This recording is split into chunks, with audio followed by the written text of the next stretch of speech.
Hi guys, अस्सलाम वालेकुम, welcome back. बहुत ही खूबसूरत मॉर्निंग के साथ नया दिन, न्यू रूटीन और नया व्लॉग आपके साथ शेयर कर रही हूँ। आजकल हमारा यहाँ लंदन का जो वेदर है बहुत अच्छा जा रहा है। गर्मी भी नहीं है और सर्दी भी नहीं है, थोड़ी सी गर्मी है। टेम्परेचर ये कह लो 25 तक जा रहा है, लेकिन इतनी ज़्यादा गर्मी तब भी फील नहीं होती क्योंकि हवा ठंडी चलती रहती है। तो काफ़ी अच्छा वेदर है आजकल।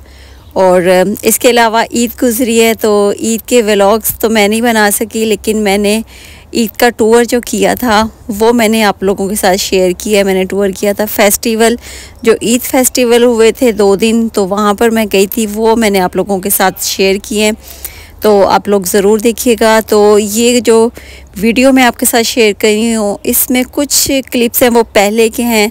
जैसे ईद स्टार्ट हुई तो मैंने सफाई स्टार्ट कर दी थी, तो ये मैं विंडोज़ साफ़ कर रही हूँ। और इसी तरह से ये जो क्लीनिंग की है, ईद से पहले मैंने पूरे घर की क्लीनिंग की थी, एक एक चीज़ को क्लीन किया था क्योंकि ईद आ रही थी, तो ईद से पहले क्लीनिंग करना बहुत ही ज़रूरी है। तो इसी तरह से जब हम अपने कंट्री पाकिस्तान में होते थे, तो हमारी बचपन की ईदों में से याद है कि हेल्पर भी होती थी, लेकिन उसके बावजूद जब ईद आती थी तो हम ख़ुद से खड़े हो जाते थे कि सफाइयाँ करनी है, पूरे घर की क्लीनिंग करते थे।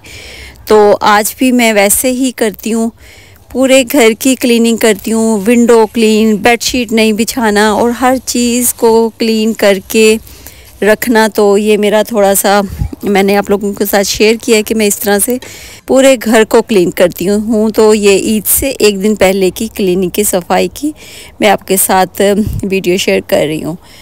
तो आप लोग बताइएगा, आप लोग किस तरह से अपने घर को क्लीन करते हैं, ईद पर करते हैं या पहले से करके रखते हैं। तो मैं तो ईद से एक दिन पहले ज़रूर सफाइयाँ करती हूँ।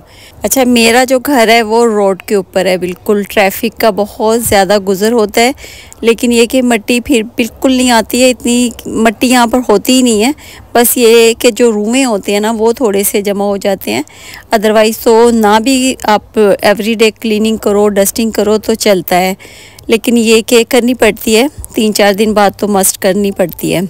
और दूसरा ये कि विंडो में नेट का पर्दा लगाना भी मेरे लिए ज़रूरी है, क्योंकि यहाँ से डबल डेकर जो रेड बस है यहाँ की लंदन की, वो गुज़रती है सामने से, तो वो ऊपर से भी नज़र आता है, तो इसलिए वाइट कर्टन ज़रूर मैं लगाती हूँ। नेट का पर्दा मस्ट है मुझे लगाना होता है, तो वो मैंने चेंज किया। और उसके अलावा सवैयाँ बना रही हूँ। ईद से एक दिन पहले मैंने सवैयाँ तैयार की थी, तो मैंने सोचा चले आप लोगों के साथ इसकी रेसिपी भी शेयर कर देती हूँ। तो यहाँ पर मैं दूध डाल रही हूँ, मिल्क है मेरा 4 kg मैंने मिल्क यूज़ किया है, तो वो हम किसी पैन में डाल देंगे, जो भी आपके पास बर्तन है उसमें हम ऐड कर देंगे। फ्लेम को हमने ऑन कर लिया है पहले से, और इसके अंदर हम पिसी हुई कुटी हुई इलायची डाल देंगे, और थोड़े से हम इसमें ड्राई खजूर डाल देंगे, इनको रात को भिगो के रख दिया था, और उसके अलावा बादाम डाल देंगे, इनको भी भिगो के इनका छिलका उतार लिया है, तो वो भी हम इसके अंदर डाल देंगे। बेसिकली ये जो रेसिपी है ये शीर खुरमे की रेसिपी है, इसमें ड्राई खजूर का यूज़ हुआ है, तो ये शीर खुरमा है, तो वो मैं बना रही हूँ। और यहाँ पर हम सवैयाँ लेंगे, आप कोई भी सवैयाँ ले सकते हैं, इनको हम छोटे छोटे पीसीस में कर लेंगे, लंबा नहीं रखना है, वो खाने में मुश्किल होती है, तो हम इनको तोड़ के छोटा कर लेंगे। सवैयों को यहाँ पर हमने तोड़ के छोटा कर लिया, और दूसरी साइड पर हम मिल्क बॉईल कर रहे हैं। मिल्क को हमने इतना ज़्यादा बॉईल करना है कि इसका कलर भी चेंज हो जाए और ये थोड़ा सा गाढ़ा हो जाए। तो शीर खुरमे का जो असल टेस्ट है वो तभी आता है जब हमारा मिल्क अच्छे से तैयार हो। यहाँ पर हमने अच्छी तरह से सवैयों को फ्राई करना है। एक तरफ हम सवैयाँ फ्राई कर रहे हैं और दूसरी तरफ हमारा मिल्क तैयार हो रहा है, मिल्क मुसलसल बॉयल हो रहा है। और सवैयों को हमने देसी घी में फ्राई करना है, थोड़ा सा हमने बिल्कुल देसी घी लेना है, तो उसमें हमने इन सवैयों को फ्राई करना है अच्छी तरह से, चारों तरफ से हमने सवैयों को फ्राई कर लेना है। थोड़ा सा लाइट सा इनका कलर चेंज होगा तो फिर ये हमारी सवैयाँ अच्छे से फ्राई हो जाएंगी। सवैयों को हमने अच्छी तरह से फ्राई कर लिया, और दूसरी साइड पर हमारा मिल्क भी बॉयल हो रहा है साथ में। सवैयों को मिल्क में ऐड करने से पहले हमने अच्छी तरह से मिल्क को पहले तैयार करना है, इसको पका लेना है, और इसके अंदर हमने शुगर भी ऐड कर देनी है। शुगर हम लेंगे 1.5 कप, और इसमें थोड़ा सा फ्लेवर देने के लिए मैं डालूँगी इसमें वनीला एसेंस के फ्यू ड्रॉप्स। आप चाहे तो इसको स्किप भी कर सकते हैं, लेकिन मैं थोड़े से ड्रॉप्स डाल लेती हूँ क्योंकि इससे मुझे लगता है कि थोड़ा सा अच्छा फ्लेवर हो जाता है, तो इसलिए मैं इसमें ऐड कर देती हूँ। और अब हम इसमें डाल देंगे सवैयाँ, जो कि हमने फ्राई करके पहले से रखी हुई थी। तो वो अब हम अपने मिल्क के अंदर डाल दें, क्योंकि मिल्क हमारा बिल्कुल रेडी है। तो उसके बाद हम इसको थोड़ा सी देर के लिए पकाएंगे। और एंड में हमने इसमें डालनी है डबल थिक एक्स्ट्रा क्रीम। और इसके डालने से जो शीर खुरमे का टेस्ट है वो बहुत अच्छा हो जाता है। अच्छा, क्रीम को भी हमने एंड में डालना है, जब सवैयाँ भी हम डाल के थोड़ी सी पका लेंगे। तो एंड में बिल्कुल जब तैयार होने वाला होगा तो तब हमने क्रीम को इसमें ऐड करना है। और ये देखिए माशाल्लाह कितना खूबसूरत इसका कलर आया है, और टेस्ट में भी बहुत ही मज़े की ये बनी थी। और जितना आप इसको थिक चाहें उतना कर सकते हैं। अगर आप ज़्यादा थिक खाना पसंद करते हैं तो आप कर सकते हैं। मैं थोड़ा सा इसको पतला रखूँगी, क्योंकि मेरे हस्बैंड थोड़ा सा पतला इसको लाइक करते हैं। तो आप इसको और मज़ीद भी पका के थोड़ा सा थिक कर सकते हैं, क्योंकि इसको हम फ्रिज में भी रखेंगे तो ये थोड़ा सा गाढ़ा वैसे ही हो जाएगी। और इसके बाद हम कटे हुए बादाम से इसको डेकोरेट कर देंगे। आप चाहें जिस तरह से इसको डेकोरेट करना चाहें, जिस तरह से आप इसको पसंद करते हैं कि ऊपर हम कोई भी डेकोरेशन इस पर कर लें, तो वो आप पिस्ते बादाम के साथ कर लेंगे। मैं यहाँ पर सिर्फ बादाम यूज़ कर रही हूँ। अच्छा, कोई भी मीठा बनाओ, कोई भी स्वीट हो, डिज़र्ट हो, उसको ना सजाना बहुत ही अच्छा लगता है। वो देखने में अच्छी लगती है ना, तो फिर खाने को भी दिल करता है। हालांकि जो मीठा होता है वो खाने में वैसे ही मज़े का होता है, लेकिन जब उसको सजा देते हैं तो बहुत प्यारा लगता है।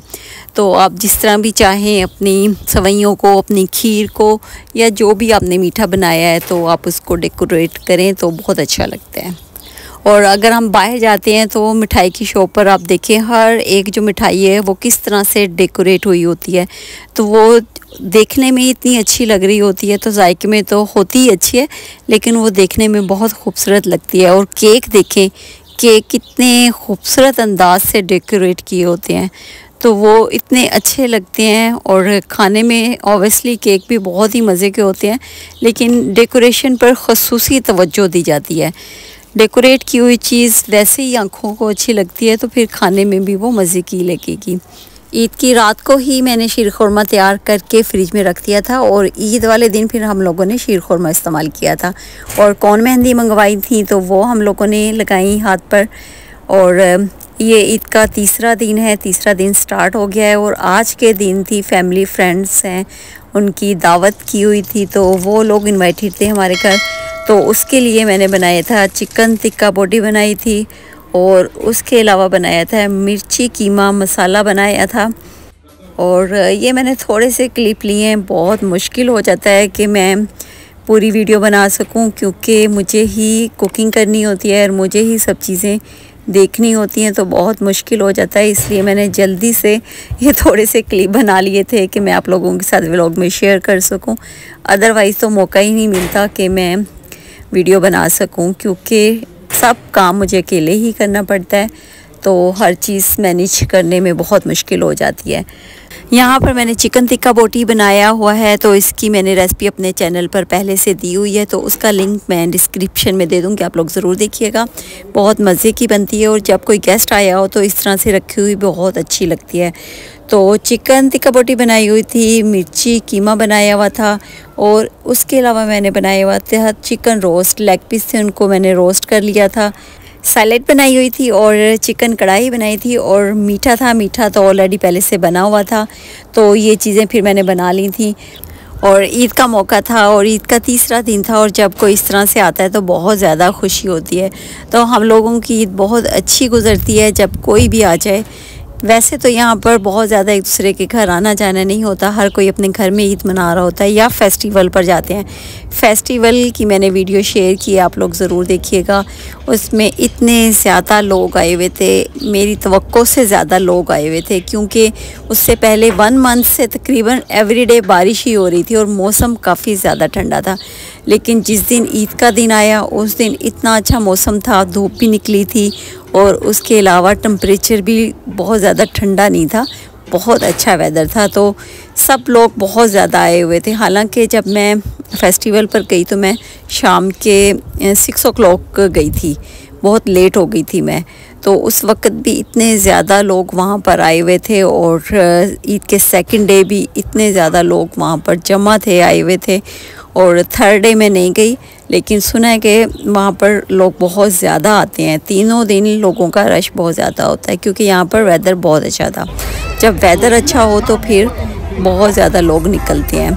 तो यही टाइम होता है कि अपनी जो खुशियाँ हैं वो इकट्ठे से मना लेते हैं। यहाँ पर हर साल यहाँ पर ईद का फेस्टिवल होता है और यहाँ पर स्टॉल भी बहुत ज़्यादा लगते थे। पहले तो स्टॉल इतने ज़्यादा लगते थे, Pakistani dresses, Indian dresses, Bangladeshi dresses के बहुत ज़्यादा लगते थे। लेकिन इस साल पूरी उसमें मैंने देखा है कि कोई भी स्टॉल नहीं था पाकिस्तानी कपड़ों का, इंडियन कपड़ों का या बांग्लादेश के कपड़ों का।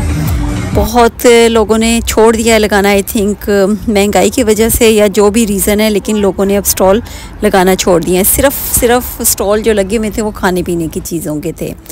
खैर, यहाँ पर हम लोगों की वापसी हुई, थोड़ा सा अंधेरा स्टार्ट हो गया था। 9 o'clock हम लोग वापस आए, तो यहाँ पर 9:30 पर अब मगरिब की नमाज़ होना शुरू हो गई है, तो थोड़ा सा अंधेरा होना स्टार्ट हो गया था। तो हम अपने घर की तरफ वापस आए हैं। नज़दीक ही पार्क था जहाँ पर हम लोग गए थे, तो वापसी पर अपने घर की तरफ जा रहे हैं। ईद का इंतज़ार था, ईद आई भी और ईद आकर चली भी गई। तो बस यही लाइफ है इंसान की, डे बाय डे इंसान बड़ा होता जा रहा है और ज़िंदगी छोटी होती जा रही है। तो चलें जी, यहाँ पर मैं आप लोगों से इजाज़त चाहती हूँ। दुआओं में मुझे याद रखिएगा। अल्लाह हाफिज़।